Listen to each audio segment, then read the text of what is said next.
Semuanya, selamat datang lagi di review. Setelah 7 minggu tidak mereview apapun di channel ini karena saya sibuk kerjain G2G. Oke, ini akan menjadi review yang cukup menyenangkan dan menyedihkan. Menyenangkannya karena akhirnya gue bisa nyobain foldable mungkin selama 3-4 minggu sebagai daily driver gue. Karena selama ini gue cuman kayak ya coba-coba dikit nyobain punya Aldo gitu. Dan kali ini gue bawa kemanapun, kerjaan segala macam gue bawa. Ini menjadi hal yang menyenangkan. Menyedihkannya adalah, ya tentu saja harus saya balikin karena ini minjem ya. Tapi thank you banget buat Samsung, shout out buat mereka yang udah minjemin si foldable ini. Dan lu tau gak ya lebih senangnya apa? Lu bisa pakai smartphone mahal ini, 25 juta. Tanpa casing sama sekali. Karena ini adalah produk yang, apa istilahnya? Produk yang diputar-putar kan, kayak buat acara lah, buat pinjam reviewer segala macam. Dari awal udah ada lecet, jadi saya tidak perlu pakai casing sama sekali. Tapi notes-nya adalah, tadinya gue sempat request, bisa nggak minjem sama case dan S Pen-nya. Maksud gue kan, gue kalau ngeluarin sejuta gitu buat beli casingnya, terus habis itu handphonenya dibalikin gitu kan, sayang duitnya. Jadi ya udah akhirnya gue nggak bisa ngasih experience dengan S Pen-nya. Gue coba pakai S Pen-nya Note 3, itu juga nggak bisa ya, jadi tidak dianjurkan karena bisa merusak layarnya. So, kita akan mulai dari pembahasan yang cukup singkat di awal. Kesimpulannya aja, kalau ditanya apakah Z Fold 3 ini, Z Fold 4 ini bisa menambah keuntungan dan cuan dan hidup saya dan segala macamnya, jawabannya tidak. Ini sesimpel perbandingan yang akan gue kasih ke kalian seperti 14 Pro kemarin, dimana kalau ya barang ini sebenarnya kalau secara tidak pakai logika gitu ya, kalian cuma perlu untuk statement, ngasih lihat kalian bisa beli barang ini, kalian kaya raya, duitnya nggak tahu kemana, ya silahkan. Tapi kalau kalian kayak perspektif gue yang apakah barang ini bisa membantu saya semakin kaya, ini akan gue coba jelaskan dari use case real life skenario gue, dimana gue kerjanya sangat-sangat simple. Balas DM, ngecek list barang masuk TLT, ngecek kerjaan anak-anak, ngurusin keuangan sama data di Excel. That's it. Kelihatannya simple, tapi lo akan ngerasain jadi orang gila kalau kerja kayak gue gitu ya. Karena yang kalian urus finance-nya 3 perusahaan.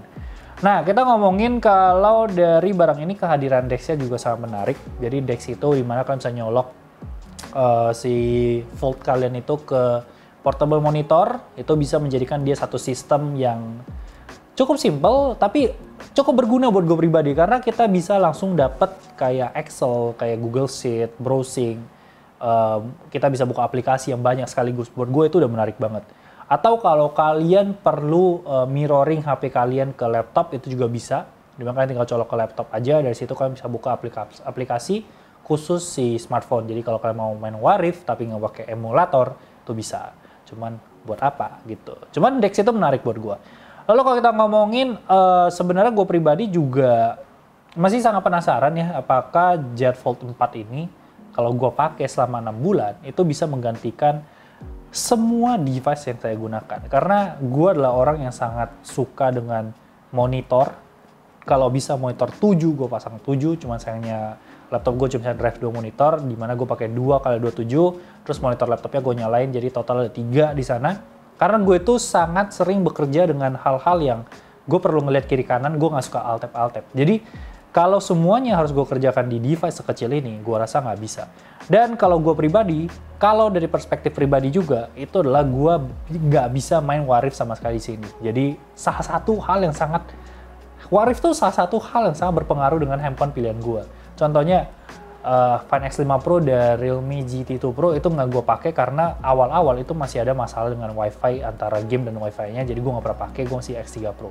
Dan di sini pun sama, layarnya jadi gede banget, UI-nya memang nikmat, terlihat sangat indah, cuman mainnya itu pegelnya setengah mati. Jadi itu menjadi alasan gue, karena balik lagi gue akan ngomongin review ini balik banget ke personal experience gue sebagai gue kalau gue pakai pribadi setiap hari gitu.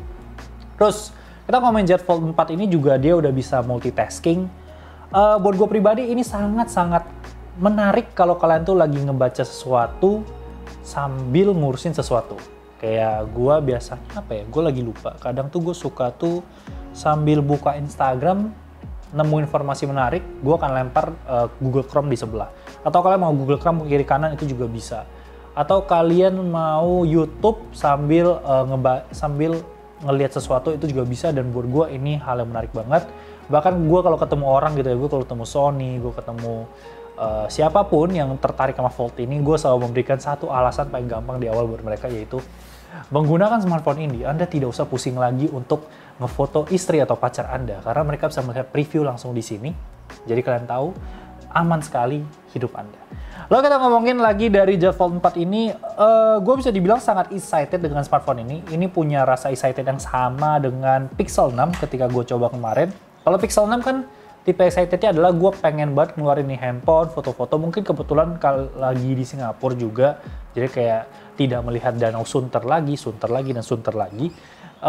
Di Z Fold ini sama, gue demen banget kayak ngeluarin, cuman buat ngebuka, terus nge-scroll itu kayak sebuah experience yang kayak, ya itu kayak rasa cinta lu dengan inovasi dan teknologi aja, dan itu tergambarkan dengan si smartphone ini. Dan akhirnya setelah gue gunakan ya, hal yang gue rasakan, strata sosial lu naik gitu, kayak orang bisa ngeliat, wah nih orang pakai handphone lipat nih orang punya duit dan segala macem. Gue ngobrol kemarin sama Mas Wisnu, kalau kalian tahu dia channel Wisnu Kumoro, gue bilang sama dia, gue seminggu nih, 2 minggu gue pakai, gue nggak nemu hal yang ngebus pekerjaan gue sama sekali. Gue nanya sama dia, buat lu ngebus di mana? Dia bilang kayak, ya pertama ya udah pasti gue ngedit di handphone, kedua gue punya storage berjalan, dan memang tergambarkan dari si Mas Wisnu sendiri yang cukup nomaden, nggak kayak gue yang tiap hari stay di depan komputer, kerja dengan layar gede dan segala macem. Dan itu gue rasakan ketika gue lagi keluar, kayak let's say gue lagi pulang ke rumah gue, itu gue kan kadang nggak bawa monitor ya, nggak mungkin dong gue nenteng 2 monitor. Jadi itu berasa kayak gue lagi di luar, gue pengen ngecek sesuatu, ya gue akan lebih prefer buka si Z Fold ini dibanding gue harus buka laptop gitu, kalau gue cuma ngecek-ngecek dengan layar yang lebih besar.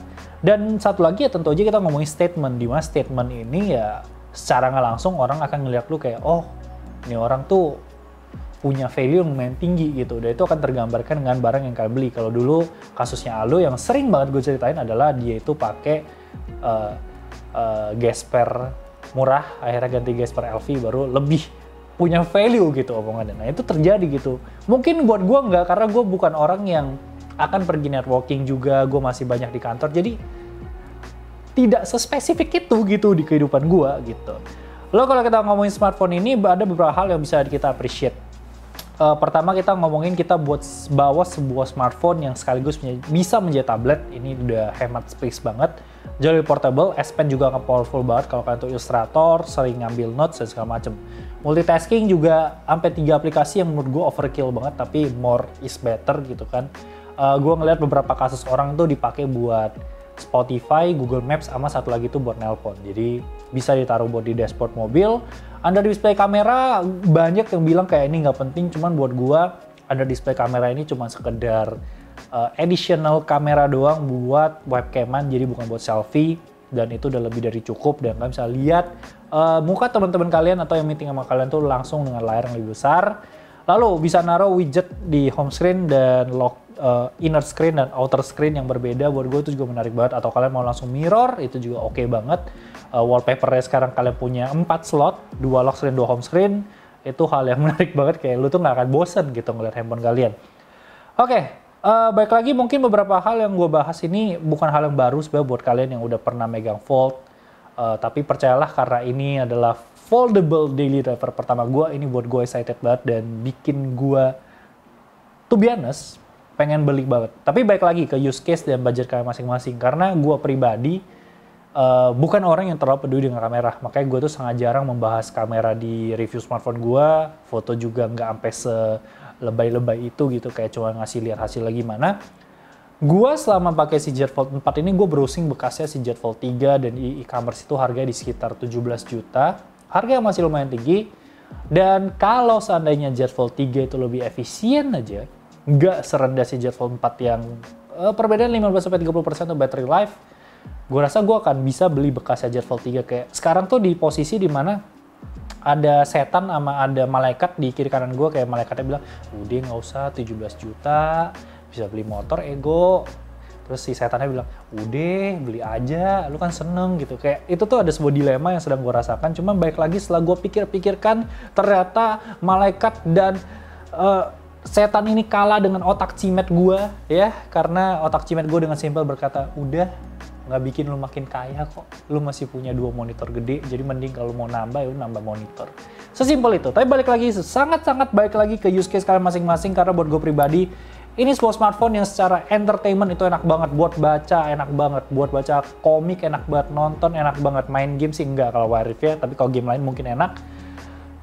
Buat nomaden, compact, portable, kalian kalau punya S Pen, Illustrator ini, wah ini satu device yang harus banget. Kalau bisa kalian investasi ya silahkan gitu ya. Walaupun gue nggak tahu long term review beberapa, mungkin 1 tahun layarnya udah mulai agak-agak gitu. Tapi buat gue, karena gue masih di dalam kantor, dengan hati gue yang sangat ingin beli smartphone ini, sayangnya gue nggak punya alasan yang cukup buat beli smartphone ini. Tapi ini adalah 1 bulan yang cukup indah dengan smartphone ini, dan mungkin suatu hari nanti gue akan beli foldable ketika gue kaya. Nggak usah mikirin otak cimet gue lagi. So that's it untuk review Z Fold 4. Hasil kameranya mungkin ada beberapa dong, nanti diselip-selipin lah mas Satya ya. Jadi nggak ada kayak gue bahas kamera masuk kamera, nggak ada. Selip aja gitu hasil kameranya. Sampai jumpa di video selanjutnya. Bye-bye guys.